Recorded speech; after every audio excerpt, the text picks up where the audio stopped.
नमस्कार सर्वांना, मी Rupali delicious kitchen मध्ये आपलं स्वागत आहे। आज आपण बनवणार आहोत मोकळी सळसळीत अशी आणि छान साबुदाण्याची खिचडी। आज महाशिवरात्री आहे ना, त्यामुळे म्हटलं चला साबुदाण्याची खिचडीची रेसिपी तुम्हाला दाखवूया। तर चला मग,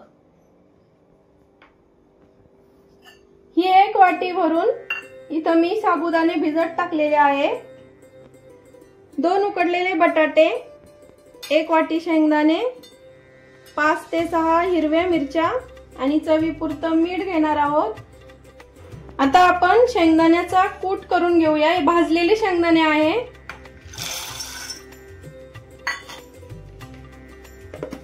शेंगदाणे असे या प्रकारे बारीक वाटून घ्यायचे आणि मिरची पण मी अशी वाटून घेतलेली आहे। आणि रेसिपी पूर्ण समजून घेण्यासाठी व्हिडिओ स्किप न करता संपूर्ण बघा।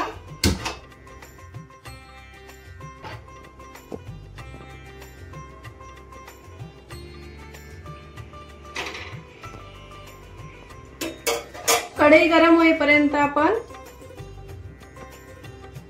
शेंगदाण्याचं कूट साबुदाण्यामध्ये मिक्स करून घेऊया।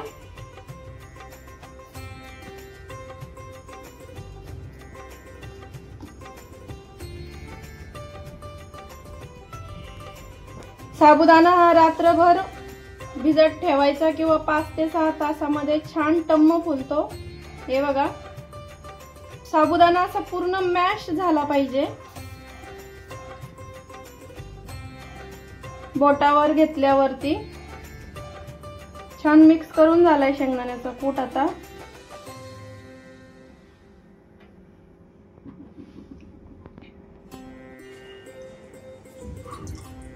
कढई गरम झालेली आहे। आता मी इथे 1 पळी तेल टाकून घेते आणि थोडस वरती टाकते। तुम्हाला बी असले तर तुम्ही तुपात करू शकता खिचडी, तुपात पण छान लागते। गॅस मीडियम करते आणि आपण बारीक करून घेतलेली मी इथं मिरची टाकून घेणार आहे।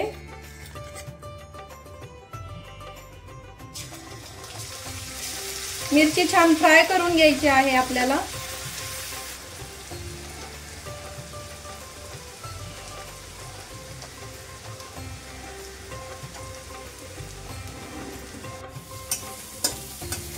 मिरची फ्राय होईपर्यंत आपण इथं बटाटे कट करून घेऊया।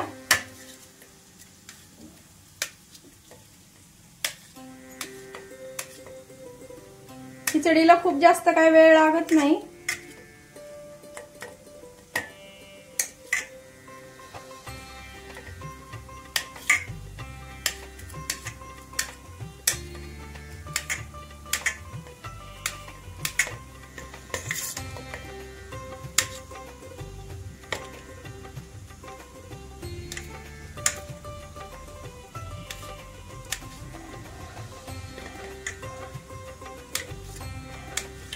तुम्हाला बटाटा कमी आवडत असेल तर तुम्ही थोडंसं कमी करू शकता, पण बटाट्याने, उकडलेल्या बटाट्याने खिचडी खूप मऊ आणि छान होते। आता आपण इथे मिरची फ्राय झाली आपली। आता छान आपण बटाटे टाकून घेऊया यामध्ये।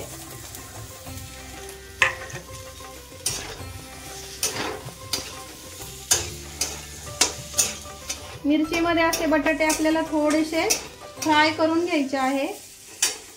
फुल गॅस करायचा आहे इथं।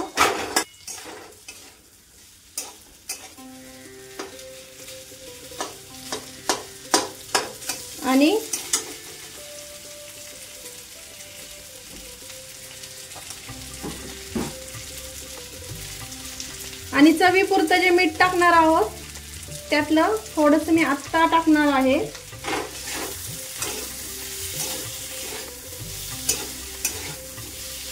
आणि बटाटे छान आता परतले आहे। आपण यामध्ये साबुदाणे टाकून घेऊया। साबुदाणे आणि शेंगदाणे जे मिक्स करून ठेवले आहेत हे आणि छान मिक्स करून घ्यायचं आहे। बटाट्यामध्ये पूर्ण मीठ टाकलं असतं तर आपल्याला अंदाज आला नसता मिठाचा, त्यामुळे मी बटाट्यांपुरतंच मीठ टाकलं आधी।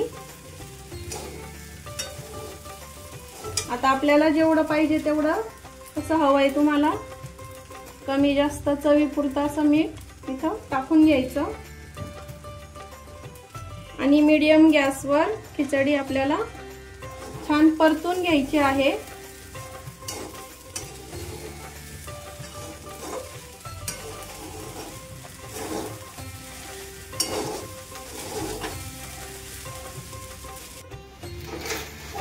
खिचडी पूर्ण साबुदाणे पूर्ण ट्रान्सपरंट होईपर्यंत आपल्याला परतून घ्यायचं आहे।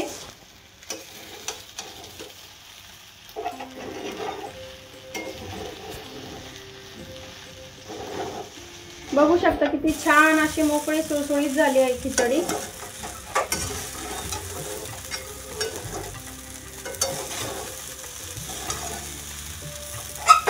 आता मी 2 मिनिटांसाठी थोडीशी पूर्ण कमी गॅस करायचा आहे आणि त्यावर मी आता झाकण ठेवते आहे 2 मिनिटांसाठी। 2 मिनिटांनी पुन्हा भेटूया। 2 मिनिटं झालेली आहे, आपण आता बघूया।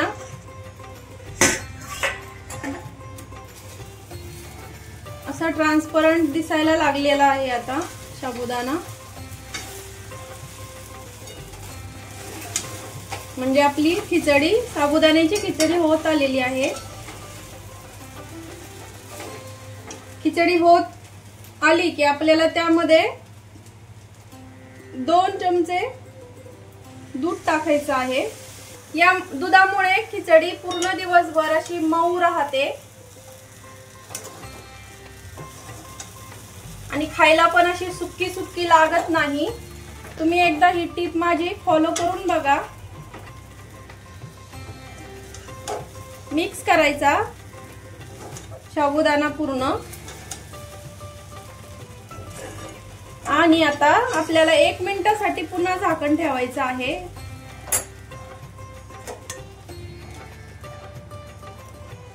पॅक झाकण ठेवायचं। 1 मिनिट झालेला आहे, आपण आता ओपन करून बघूया। हे बघा अशी छान मोकळी पण झालेली आहे आणि आता साबुदाणे असे ट्रान्सपरंट दिसायला लागलेले आहे। साबुदाणे असे दाबून बघायचे, असे हाताला चिकटले नाही का समजायची खिचडी झाली आपली। खिचडी आपली झालेली आहे। आता